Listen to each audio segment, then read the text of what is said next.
Hey, welcome to Toontyme, bringing you Newcastle news and discussion.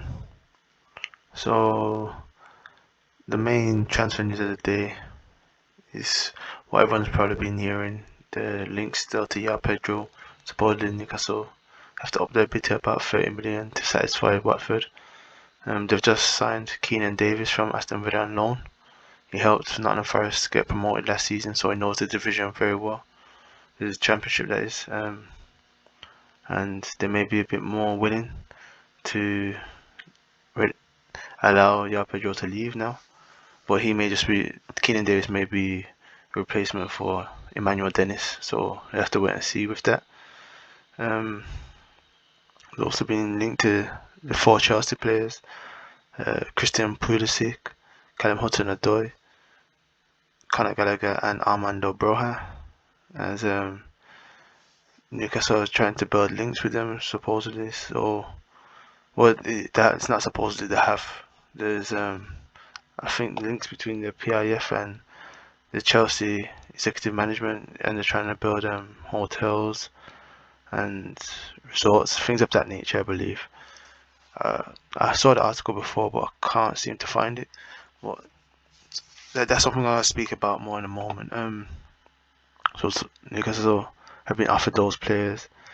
I think it's either Pulisic or Hudson-Odoi on loan, and it would be permanent transfers for one of Conor Gallagher or Amanda Broha, but I don't see Newcastle pursuing those two players.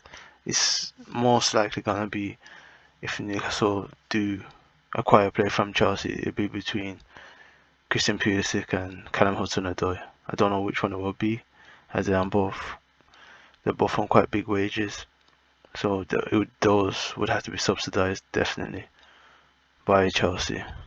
Well, it's good that Newcastle are trying to build those links, those commercial links, as well as um, just a interpersonal relationship. If Newcastle can start to have those relationships throughout the division, it will be good in terms of when we try to make transfer deals or wherever the executives to trying to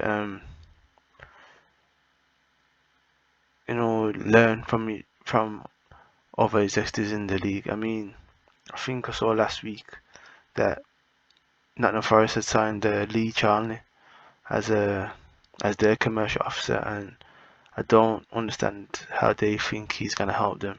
Maybe he's a lot better than he proved to be at Newcastle, as when you look at sponsorships and things of a commercial nature, he was very poor. But that may have been Michael Ashley just holding him back. But I don't believe it's true. I think it was him as well.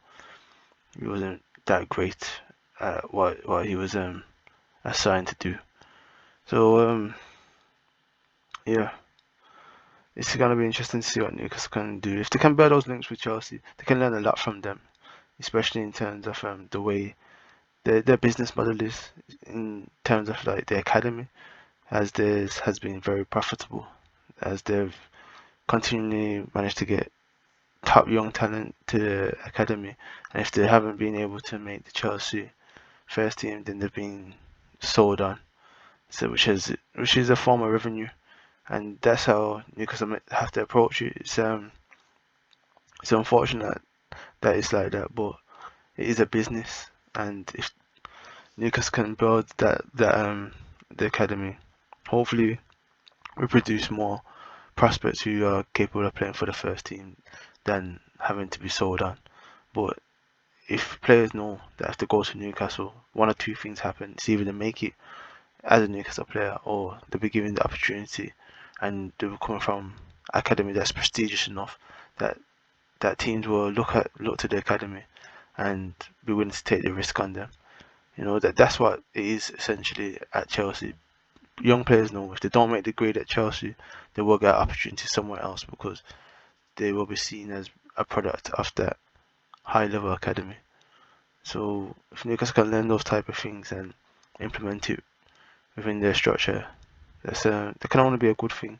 So there's a lot of different ways that clubs are structured. If Newcastle can learn as much as possible from other clubs, and implement the best strategies possible that can only grow the club and give us great opportunities to grow in many different ways and have as many options as possible in terms of bringing either revenue into the club or top young prospects or the best players, to see that they know when they come to Newcastle they're getting the best opportunities to grow their career, and hopefully they want to grow with Newcastle throughout their career. It's just all those little things that make the big difference. If Newcastle can learn how training methods are, anything, to be honest, it's always a good process to have and a good approach to have for a club, that they will look further afield, see how things are developing within the footballing world, and find ways to grow and adapt to everything that's changing. So, I've been seeing some other things. See, hopefully targets back for this Sunday.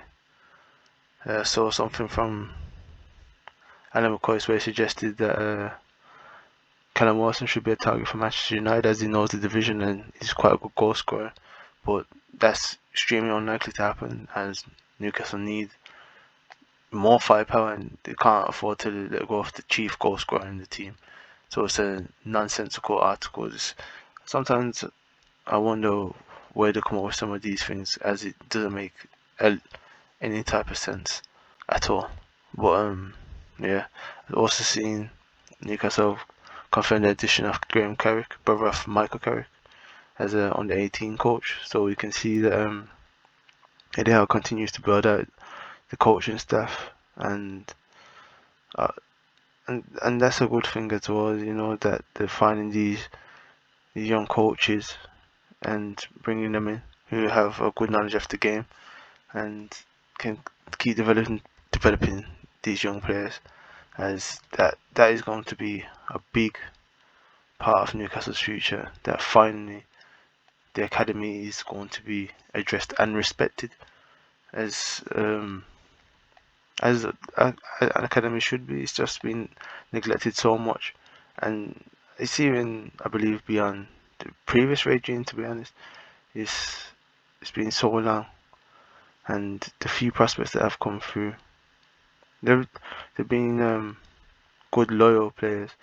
But it would be great to see like a star, a real shining beacon that can showcase Newcastle's ability to grow youngsters as soon as possible. Hopefully that's Elliot Anderson.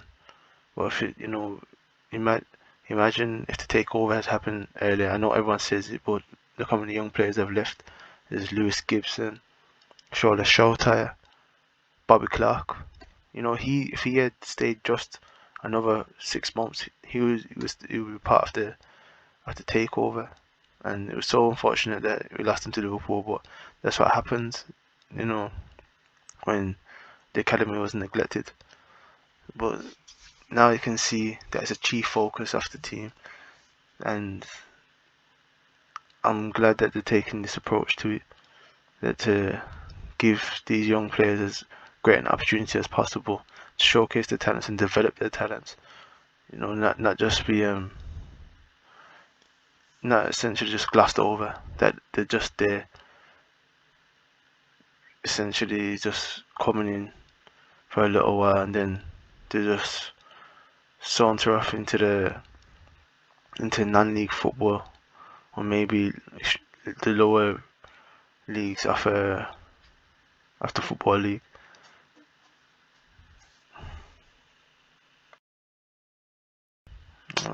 So yeah, that's it mostly. Thank you for listening, and wherever you are, have a good morning, afternoon, evening, or night. Peace.